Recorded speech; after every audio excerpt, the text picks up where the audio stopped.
Town and country planning act को लेकर हमीरपुर में लोगों में आक्रोश बढ़ता जा रहा है और इस एक्ट के तहत दर्जनों गांवों को अपने अधीन करने पर ग्रामीणों द्वारा खुलकर विरोध जताया जा रहा है, जिसके चलते मंगलवार को हमीरपुर डीसी रोहन चंद ठाकुर के समक्ष 4 पंचायतों के बाशिंदों ने सीएम व शहरी विकास मंत्री को एक ज्ञापन सौंपा। हमीरपुर जिला के करीब 60 गांवों को town and country planning act में डाला गया है, जिसके तहत अब इन चुने हुए गांवों में इस एक्ट के तहत ही कार्य किया जाएगा। लेकिन इन चुने हुए गांवों के ग्रामीणों द्वारा इस एक्ट का कड़ा विरोध किया जा रहा है। साथ ही ग्रामीणों ने जिला प्रशासन व संबंधित विभाग पर आरोप लगाया है कि जबरदस्ती ही ग्रामीणों पर इस एक्ट को थोपा जा रहा है, जिस कारण अब ग्रामीण बहुत ही परेशान हैं। आज एक प्रतिनिधि मंडल जिलाधीश महोदय से इसलिए मिला कि मार्च 2014 में सरकार ने और टाउन एंड कंट्री प्लानिंग ने एक अधिसूचना जारी की, जिसमें 91वीं पंचायत साणमी, मोरसू सुल्तानी, आधार और सौर के लगभग 24 गांव बोटा योजना क्षेत्र में शामिल किए गए।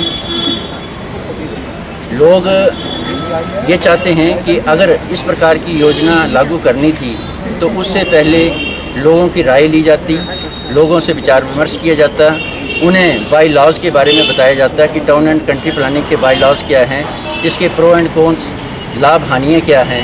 अगर लोगों के साथ इस प्रकार का विचार विमर्श किया जाता, फिर योजना को लागू किया जाता, तो शायद लोगों का विरोध ना होता।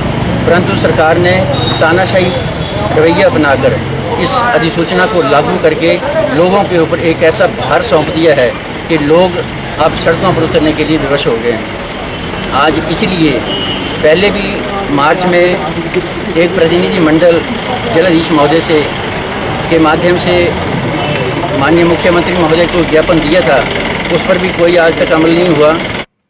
ग्रामीणों ने town and country planning act पर कड़ा विरोध जताया है। ग्रामीणों ने बताया कि डीसी के माध्यम से सीएम और शहरी विकास मंत्री को ज्ञापन सौंपा है। उन्होंने बताया कि बिना लोगों की राय लिए बिना ही इस एक्ट को जबरदस्ती लागू किया जा रहा है।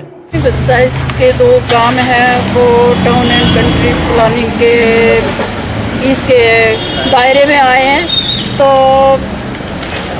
2 गांवों की जनता जो है वो विरोध कर रही है। इस माध्यम से हम डीसी साहब से मिले हैं और इस जो हमारे गांव टाउन एंड कंट्री एरिया में आए हैं उनको नुकसान हो सकता है, क्योंकि हमारे छोटे छोटे खेत होते हैं गांवों में, तो वहाँ पे सही ढंग से मकान नहीं बन पाएंगे और लोगों को नुकसान हो सकता है। और इससे टाउन एंड कंट्री प्लानिंग में आने से लोगों को नुकसान होगा, फायदा कोई नहीं होगा। ग्रामीण महिला ने बताया कि town and country planning act का विरोध किया जा रहा है, क्योंकि इस एक्ट के लागू होने से ग्रामीणों की परेशानियां बढ़ जाएंगी और लोगों ने इस एक्ट को निरस्त करने की मांग की है। के न्यूज़ के लिए हमीरपुर से अरविंदर सिंह की रिपोर्ट।